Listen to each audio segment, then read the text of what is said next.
चारित्रवान कितने हैं? अंगुलियों पे गिनने लायक।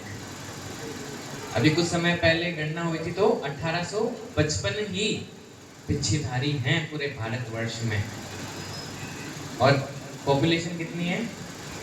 तो जब तक हम चारित्र को धारण नहीं करेंगे तब तक हमारा ये जीवन सार्थक नहीं हो सकता।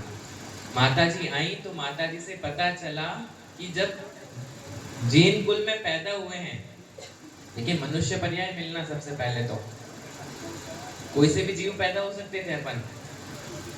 सब जन पढ़ते आए, सब जन धर्म के बारे में जानते हैं। 84 लाख योनियां भटकने के बाद जब हमें मनुष्य पर्याय मिली और मनुष्य पर्याय में जैन कुल जब मिला है तो उसको अगर हम सार्थक कर सकते हैं तो एक ही मार्ग है, जैनेश्वरी दीक्षा को ग्रहण करना। ये चीज जब माता जी के मुख से सुनी तो समझ आया कि जो दिन भर कर रहे हैं, दिन भर बार बार खाना, हर चाट की दुकान पे खाना या रात्रि भोजन करना, कोई टाइम नहीं था। कभी 2 बजे, कभी 9 बजे, कभी रात को 4 बजे। बहुत सारे दोस्त थे तो अलग अलग दोस्तों के साथ अलग अलग टाइम चलता रहता था। जब तक बाहर का नहीं खाओ दिन पूरा ही नहीं होता था।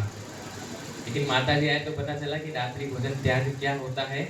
चारों प्रकार के अन्न जल का त्याग करना ही रात्रि भोजन त्याग है। और मुनि के व्रतों को धारण करना, क्योंकि जो हम दिन भर क्रियाएं करते हैं उससे तो नरक गति फाइनल है।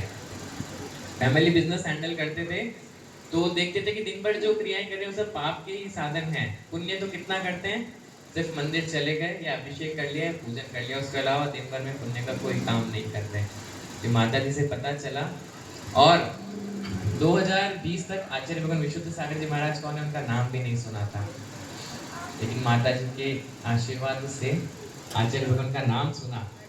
27 जुलाई 2021 को पहली बार आचार्य भगवान विशुद्ध सागर जी महाराज के समेत शिखर जी में दर्शन किए।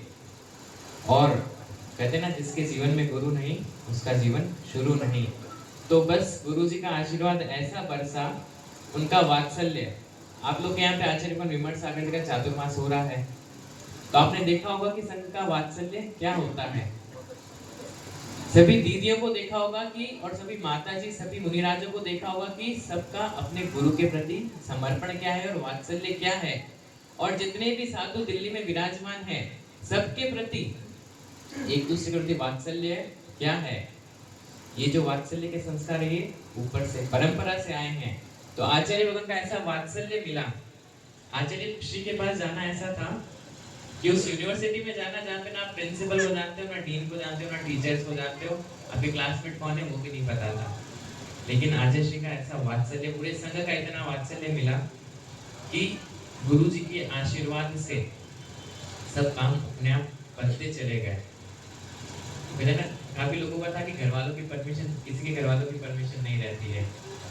कोई भी माँ अपने बेटे को छोड़ना नहीं चाहती है, लेकिन जब गुरु जी का आशीर्वाद बरसता है तो सब काम अपने आप होते चले जाते हैं।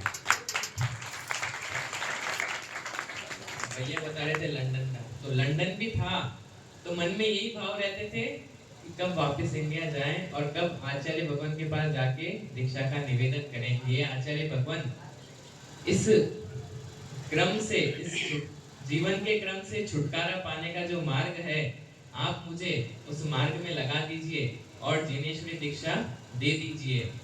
तो बस आचार्य भगवान का आशीर्वाद बरसा और 2 मार्च 2025 को बॉम्बे में उन्हीं दीक्षा का आशीर्वाद मिल गया। हम सबको यही ध्यान रखना है, बस अंत की एक लाइन, जैसे दवाई होती है ना, दवाई को देखने से कोई सही नहीं होता, उसको लेने से ही सही होता है। वैसे ही चारित्र को जब धारण करेंगे तभी हम इस जीवन को सार्थक कर पाएंगे। हमें ध्यान रखना है, हमें भावना माननी है कि ये भगवान अभी नहीं तो कम से कम अंतिम समय में हम समाधि मरण करके जाएं। समाधि मरण करेंगे तो दीक्षा तो अपने आप हो जाएगी। तो बस हे भगवान, हम दीक्षित कमंडल के साथ जाएं और इस पर्याय को हम सार्थक कर सकें। कैसे? देव शास्त्र गुरु की सेवा से। बोले परम पूज्य आचार्य विशुद्ध सागर जी महाराज की। देखिए